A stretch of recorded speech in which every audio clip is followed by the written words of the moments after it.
Hey guys, welcome to today's video where I'm going to show you how to tie the best leader to braid connection knot out there, and I'm going to explain to you why it's the best.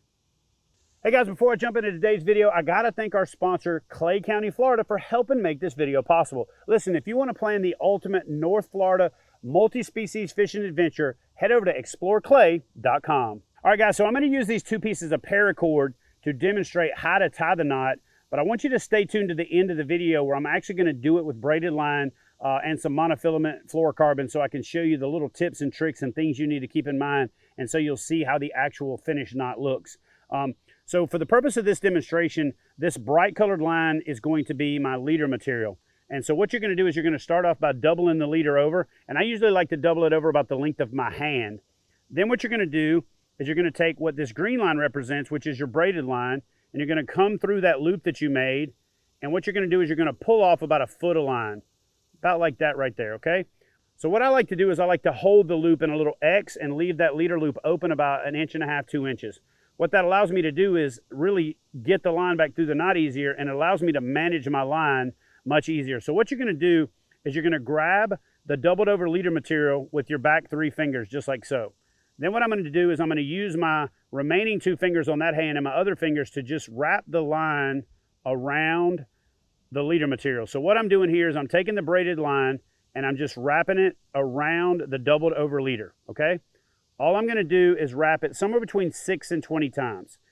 And the reason for the difference is the more dissimilar the line diameters are, the more wraps you need, and the less dissimilar they are. In other words, if they're close to diameter, you can get away with 6 wraps, maybe 7 or 8. If they're really dissimilar, you're going to need more wraps, and I'll demonstrate that when I show you how to tie it with the braided line a little bit later. So the key here is that as you're wrapping the braided line, you don't overlap, okay? So you're better off even having it spread out like so that you can see the leader material through it. And then when you get to the end, you can hold that tag in and you just slide that wrap stacked up down to the end. So once you get the number of wraps that you're happy with, just basically take it, you're going to want to wet it, and then you want to slide it up, and that's going to make your stack. One of the things that I like to do is actually pull it back apart and then slide it back together just to make sure I don't have any overlaps, because if you have overlaps, that braid on braid overlap will actually use the braid as a little, kind of like one of those little survival saws, and it'll cut the braid. Next thing I'm going to do is I'm going to pinch the X with my opposite hand, and that's going to leave the loop exposed just like so. You're going to take the tag end of your braided line that you've already wrapped around your leader, and you're going to go back through the loop that you made in the opposite direction that you went through the first time. So you're going to come through just like so. Once you do that, you're going to line up these 2 pieces of braided line, and you're going to maintain pressure on both pieces of your leader material as you slide the knot down, okay? Now, once you slide the knot down, the key here is that you want to wet the knot again. So I'm just going to take my mouth, I'm going to put it on the knot, and I'm going to get it nice and wet. That way I make sure I don't create any friction weakening of the line. Now, the real key here is the order that you do this in. The first thing I'm going to do is I'm going to let go of the tag end, and I'm going to pull down on the main running line. This is the line that's still connected to your rod. And I'm going to push on that knot as I do that and cinch it and push.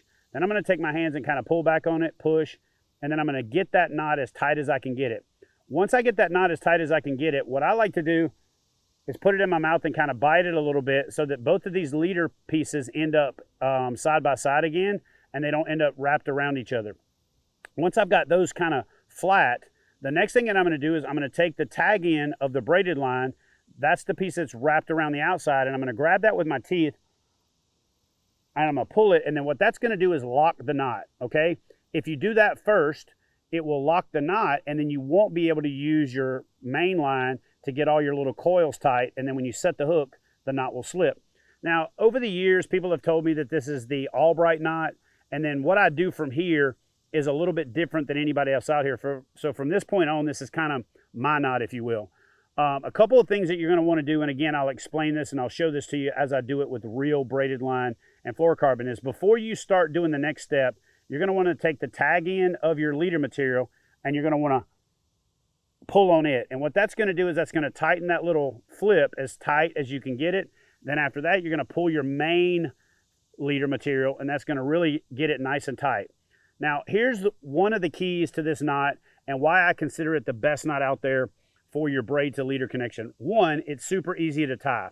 But when you tie an FG knot or a uni knot or anything like that, as that braided line goes through the guides on either side of the knot, it's rubbing against your guides. It's bumping into stuff. If you bring it over a stump, that leading edge of that knot is hitting stuff. So the folded over piece of the leader material or one of the wraps in an FG, an SC knot, or some of these other knots is exposed, and that leading edge of the leader material is going to get weakened, and if it gets weakened, the whole leader can pull out. So this is why I think this is the best knot out there. You can get that little bump as flat as you can get it. Now here's the trick. What you're going to do is you're now going to take the tag end of your braid, your main line, and you're going to do 3 half hitches right in front of that knot. Now here's what a half hitch is. A half hitch is basically just the whole go around the tree, squirrel comes back through the whole thing. You're just basically going over the line and back through the gap that you make. So again, you're just going over the line and then back through the hole that you make by going over the line. And then what that's going to do is that's going to create these 3 half hitches in front of the knot. I'm going to cinch these down now to show you what I'm talking about. And what those 3 half hitches are going to do when you pull them nice and taut is it's going to create a coned down effect on the front of the knot. So it's going to make it taper down so that the leading edge of your leader material that's folded over is not the first thing that's impacting your guides. What that also does is it lets the line come through the guides much easier. The next step in tying this knot, the way that I tie it, which makes it the knot right Albright or the knot right knot or whatever you want to call it, is I take a pair of flat line clippers and I'm going to do about a fingernail width, and then I'm going to clip that line off just like so. That'll leave me a little tag in there. When I show you how to tie the knot for real, you'll see why that's important. And then the next thing I'm going to do is grab that line with my pliers, press a little bit of pressure on it and skin it so that I take the coating off, and then that knot flares out. And like I said, I'll show you that in just a second. Once I do that, the next step is you're going to take the leader material and you're going to find the tag end, the short piece. Now, if you're fishing a double fluke rig or something like that, you can actually leave this piece, tie one fluke to that, tie another fluke to the end, and you've got a double fluke rig. And it's one of the strongest ways to do it, and you don't add the weight of a swivel. But for the most part, what I'm going to do is take the main line, the main leader, and fold it back as tight as I can get it, and I'm going to stick out that tag end just like so, where I can take these flush cutters and go right up to that knot. You don't want a little tip sticking out, because then you got a fork, and as it's coming through grass or as you're reeling through anything, that little fork is going to catch, and then when it gets to the guides, that little fork is going to catch on the way in. It's going to make it really hard to reel it in and out of the guides. So what you're going to want to do, fold your main line over, leave the tag end sticking out, and clip it as flush as you can clip it. So once you're done, you're basically going to have a nice flat spot that's going to protect the leader material. You're going to have a coned down tip, and then you're going to have a little tab on there that's going to act as a strike indicator. So what I'm going to do now is I'm going to show you what one of these knots looks like that's basically tied on one of my rods right now that I've been using for the last week, and give you an example of like what it looks like real world. So one of the main reasons that I like this type of knot is after you cut that piece off and you skin it, you can guitar pluck it like that, and that little tag end turns into a little tuft. And that little tuft acts like a strike indicator. So if you're fishing a worm or if you're fishing a slow presentation, you throw it out and you let that line lay on the water, that knot is going to lay there. And as soon as that fish grabs it and starts to move it, you're going to see that knot move. That knot also is going to get air trapped into it, so it's actually going to lay on the water and kind of float, just like a strike indicator in fly fishing. So one of the main reasons that I leave that little piece on there is once you flare it out, the knot can't come unraveled again because the flare is bigger than the 3rd half hitch. So that's one big reason. The other reason is I can see this when I'm reeling my line in, so it gives me a visual of when I'm getting close to my leader material, okay? I also want to show you how cleanly this thing comes through a guide. I mean, it just goes through pretty much like effortlessly. There's no friction. It goes in and out of the guides. You might hear a little tick, but one of the things that I really like about that is when I'm reeling it in, especially when I'm night fishing or if I've got my rod tip down in the water, I can feel that knot tick that first guide. And when it does, that's my indication to create a direction change. And I can't tell you how many fish I catch right at the boat, leader linked, because I get that feel of that knot coming into the guide, and then I make a quick direction change and boom, fish on.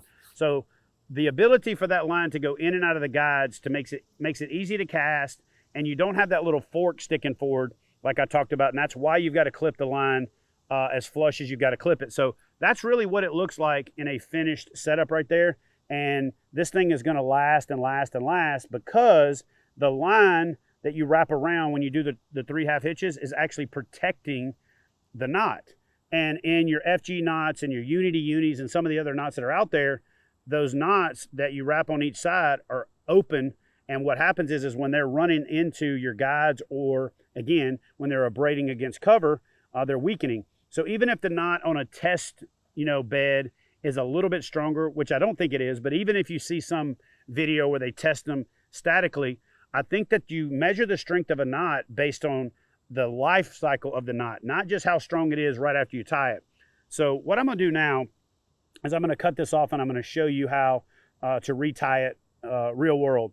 I like these little fly fishing tools right here, but the key is you just need flush cutters. They've got to be flush. If they're not flush, you're not going to be able to tie this knot and clip it off effectively. And by the way, since I'm at it, you guys, if you haven't checked out these Rogue leash, micro leashes yet, you have to. If you're a kayak fisherman, or if you just don't want to drop gear in the water, these little Rogue micro leashes are the bomb. So here's what I'm gonna do. I'm gonna cut this knot off, and then I'm gonna show you guys how to retie it real quick.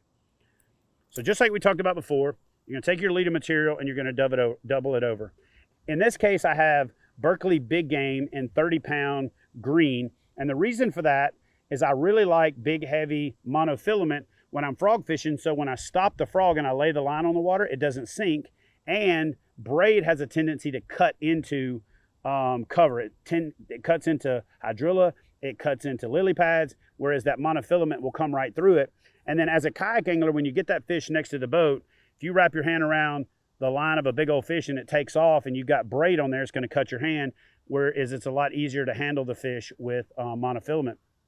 And then one of the main reasons you want a leader is it allows you to vary up your presentation and it allows you to change up your knots. For example, on this frog, I could not tie a loop knot like this if I went braid directly to the frog. So there's a lot of benefits to using a leader. I actually already have a great video on that. I'll link that up in the description box below. So what I'm going to do now is show you how to tie this real world, and then I think this will be a big advantage for you. First and foremost, you're going to want to wet your braid, okay? I've got the line already doubled over and I'm holding that in my hand. So you're going to take your braided line and you're going to go through that gap you made. What I like to do is pull off, like I said, about a foot, and then I pinch that X with my left hand. If you're left-handed, then I say that you do the initial hold with your left hand, and if you're right-handed, do the initial hold with your right hand. And then all I'm going to do is I'm going to take my fingers as I hold the leader material, and I'm just going to wrap that line around. And again, because these diameters are relatively similar, because I have pretty heavy braid on here, this is 50-pound braid and 30-pound monofilament, they're not too far off. So what I'm going to do is I'm going to do these wraps, and I'm going to wrap it about 9 times. Okay, once I got my 9 wraps in, the way you'll look at that is you'll see that those wraps are nice and clean. They're not stacked over the top of each other. And this is where I'm going to take an opportunity to wet it again. When I wet it with the gaps in there, I'm also wetting the leader material. Now what I'm going to do is I'm going to take this leader material and figure out which way the braided line is coming in. So once I know which way the braided line is coming in, I'm going to take my tag in and I'm going to go back through that loop that we made in the leader material in the opposite direction. So I'm going to walk you through one more time the order that you should do this. Grab both pieces of leader, both pieces of braid, and slide this down with your fingers right up until it hits the end of the doubled over leader material, okay? You're going to want to keep holding both pieces of leader material, and you're going to want to let go of the tag end of the braided line. You're going to want to wet it one more time, and you're going to want to pull the main line and get it as snug as you can by just pulling it. And you want to do that so that you tighten up the main wraps before you pull the tag in. Now that I got that nice and stacked, what I'm going to do now is I'm going to reach down, I'm going to get the leader material with my teeth, and I'm going to pull the tag in. Once I pull the tag in of that leader material, it's really going to lock that knot in. The next thing I like to do is take this line and just fold it over my finger just like so. That way I can grab my cutters. I'm going to come out about 1/4 inch. I'm going to cut that off. Then what I'm going to do is I'm going to take my flush cutters, and this is another reason you need flush cutters and not just scissors, is I'm going to put a little pressure on that leader material and I'm going to skin it, and take that coating off of the braid. Like we talked about before, if you want to do a double fluke rig, you can just leave that little tag in on there. But if not, the next thing you're going to do is take your leader material and fold it over to where only the tag end is exposed. Then you're going to take your clippers and you're going to get right up against there. One trick I like to do is to take my clippers and put a little pressure on the line and slide it down until it bumps. That way I don't actually inadvertently trim a little piece of the braid. So once I clip that off flush, now I'm going to take my hands and I'm going to guitar pluck that line just like so. And it's going to really fray out that braided piece that's going to keep the knot from coming untied. It's going to give me a strike indicator, and it's going to allow me to protect the leading edge of the leader material where it's folded over. So I've line tested this thing before. It's plus or minus a few percentage points as strong as any other knot out there. It's easier to tie than any of the other knots out there. And the reason that I think it's the best knot is because the best knot is the one that you can tie consistently, the one that has the least opportunity to make mistakes when you're tying it, but more importantly, it's the one that's the most durable over its life cycle, not just the strongest right after you finish tying it. So guys, I'm Chad Hoover. I hope you enjoyed this video. Do me a favor, leave a comment in the comment section below. Tell me what you think is the best leader to braided line connection out there. Because what I'll do is I'll reply to you with a short, which is a new feature that they have here on YouTube, so that we can have a dialogue about getting rid of some of the misconceptions of why one knot is better than the other. And hey, let's face it, if you guys come up with the reasoning for why I might be wrong, then I'll do an updated video and give credit where credit's due. But over the years of testing this, and for all of the reasons that I mentioned, the visual indication, being able to reel in and out of the guides easier, and the durability, I think that my version of the Albright, the Not Right Albright as I like to call it, is the best braided line to leader connection in the world. And you can try to change my mind. I'm listening. You guys leave a comment in the comment section below, and I'll see you guys in the next video.